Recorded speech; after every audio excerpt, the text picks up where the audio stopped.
Hi everyone, how are you? So let's cover today's daily analysis of the Hindu for today. That is the 19th of January 2017, which will be presented to you by me, Dipanshu Singh.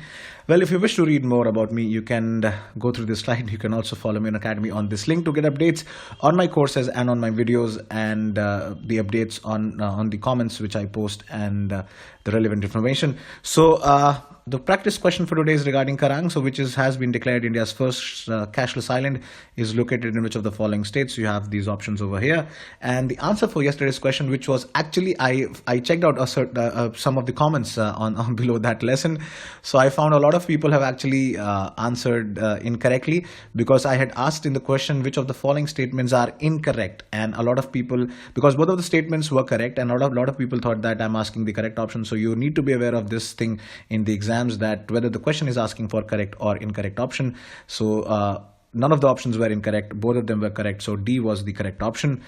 So the first page news, a lot of issues. Yesterday's whole media was covered with the news regarding the Jallikattu uprising, or the Tamil Nadu uprising, or the Chennai uprising, regarding this issue of the ban of Jallikattu. So finally, Tamil Nadu has taken Jallikattu issue to the Prime Minister. So today, the Chief Minister of the state, O. Pannirselvam, has visited Prime Minister of India, Shri Narendra Modi, on discussing on the issue of seeking promulgation of ordinance from the centre. So this neither judicial activism nor executive ad hoc arrangements goes well with the democratic ethos and rule of law, and frequent promulgation, and we have already discussed this issue before as well, and there have been numerous questions asked in UPSC exams regarding the repromulgation of ordinances, which actually thwarts the authority of the parliament.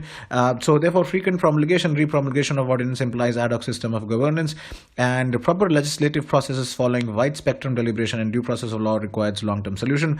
So basically, the protester on the other hand also wanted a ban on PETA, which is an NGO, people's organization that is called People for Ethical Treatment of Animals, is an American animal rights organization led by the Ingrid Newkirk. It basically campaigns against violence on animals and gets media attention through its celebrity base, and it usually adopts methods of campaigns and boycott of products. So PETA's report to Supreme Court was instrument actually in bringing 2014 ban. So that is why the people of Tamil Nadu are seeking for a ban on this organization as well, because they're also stating the claim that PETA is actually not doing anything against the banning of slaughterhouses, and they're only focusing and interfering with the cultural practice of Jallikattu. So that's honestly not the case, because in Supreme Court, there's already a case going on regarding the banning of slaughterhouses, and PETA is actually a party to that case. So for detailed analysis on Jallikattu, you can watch Vimal Rathor's video, a lesson on Academy regarding Jallikattu. Very elaborative, very comprehensive, and very detailed video. Do watch it and recommend it to your friends as well.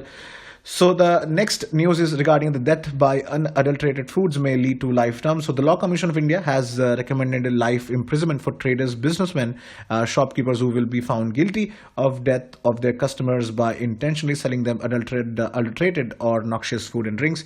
So the commission was headed by former Supreme Court Judge B.H. Chauhan, which has highlighted how innocent lives, especially pregnant women and children in Anganwadi, fell victim to personal greed. And the Law Commission of India is the detail about Law Commission of India is that it is an executive body established by an order of Government of India and works for legal reforms. And the members of our primary legal experts commission is also established for a fixed tenure and works as advisory body to the Ministry of Law and Justice. And currently, for adulteration, paltry fine of just ₹1,000 or rarely 6 months of imprisonment is enough under the Indian Penal Code of 1860. So for changing this, this recommendation has been made by the Law Commission of India. The next bit of news is regarding housing for urban poor. So Tamil Nadu adopts approval among states.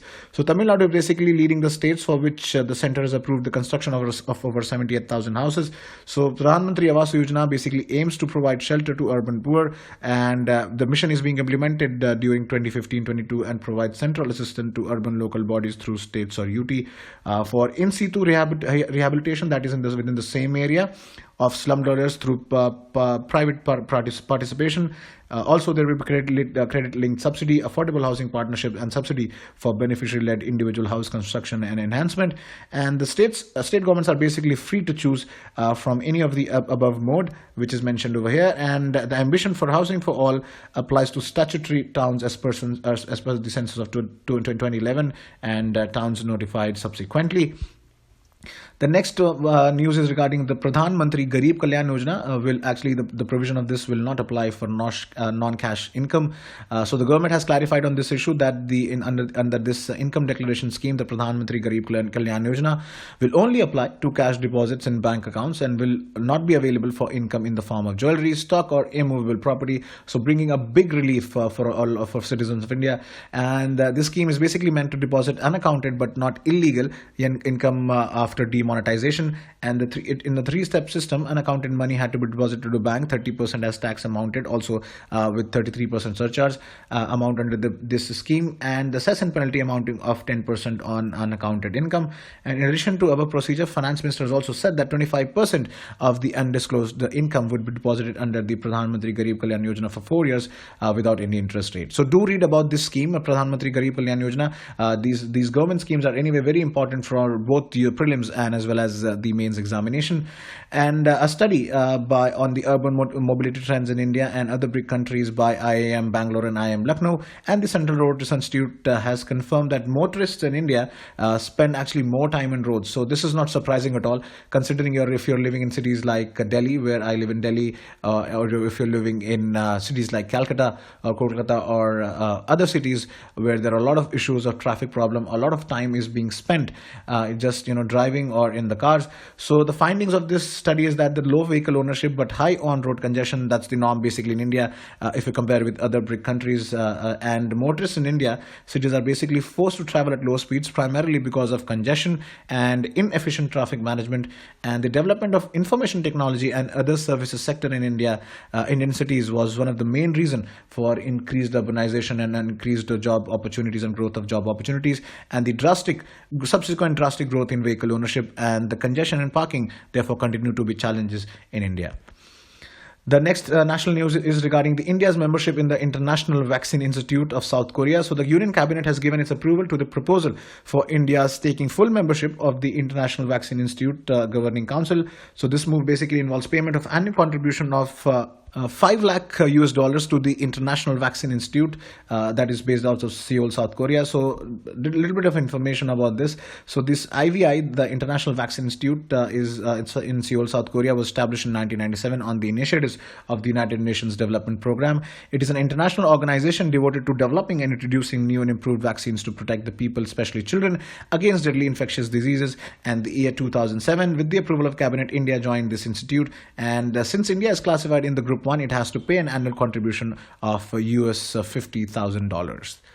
Now, international news. So, United Nations is doing more harm than good, says Nikki Haley, which has been appointed as the ambassador to United Nations by Donald Trump, and believes that the world body is doing more harm than good. So, basically, it signals decreased financial cooperation of US with the UN. So that will be one of the biggest challenge for the new Secretary General Antonio Guterres of United Nations, because US accounts for 22%, highest of the budgetary support which is given to UN, followed by Japan and China.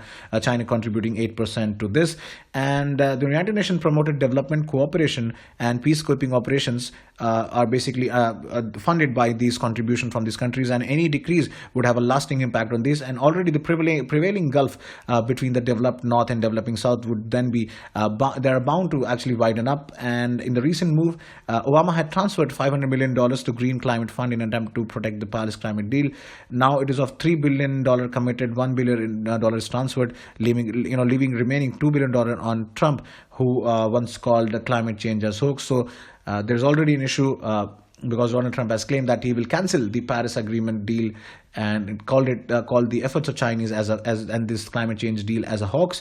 And India Sri Lanka talking on ports. So India Sri Lanka are in talks to offer the port of Trincomalee to India. So why Trincomalee is important is it is one of the best deep sea ports in the world. So do check out your geography atlas regarding this, where it is located. And it has also been on the table for some time between discussion between India, Sri Lanka and China, because Sri Lanka wants to maintain a neutral stand and provide equal access to its ports to both China and India. There's already an issue of Chinese submarine docking at the Hambantota port, and subsequently giving access to Chinese submarines and navy given by Sri Lanka. So the business page news, last page news for today is the regional connectivity plan has received proposal to revive 65 airports. So the dormant airports such as the Hosur, Bikaner, Bidar, Jalandhar, Jalgaon or Jaisalmer may soon start receiving flights as airlines have shown interest in flying out of these airports under the centre's ambitious regional connectivity scheme. So we'll look into the scheme over here. Before that, passengers may soon be able to fly out of these airports by paying just rupees 2,500 for an hour's flight, and the Airports Authority of India, which is implementing this scheme, has received 45 proposals from 11 bidders covering more than 200 routes. So the detail about regional connectivity scheme. So as per the scheme, the centre will subsidize the losses incurred by airlines flying out of dormant airports to allow airlines to charge 2,500 rupees for an hour's flight to passengers, and about 80% of the subsidy will be collected by charging a levy of up to rupees 8,500 on each departing flight of domestic airlines, and the rest 20% will come from the respective state governments, and centre will also be taking the viability gap funding route for this. So this is it for today, guys. I hope you liked the video. Do mention your answers regarding the daily practice questions in the comment sections below, and let me know any suggestions if you have regarding the course, or if there are any particular issues, you can reach out to me on the Unacademy Discuss page. So till next video, thank you so much, and I hope you have a very good day.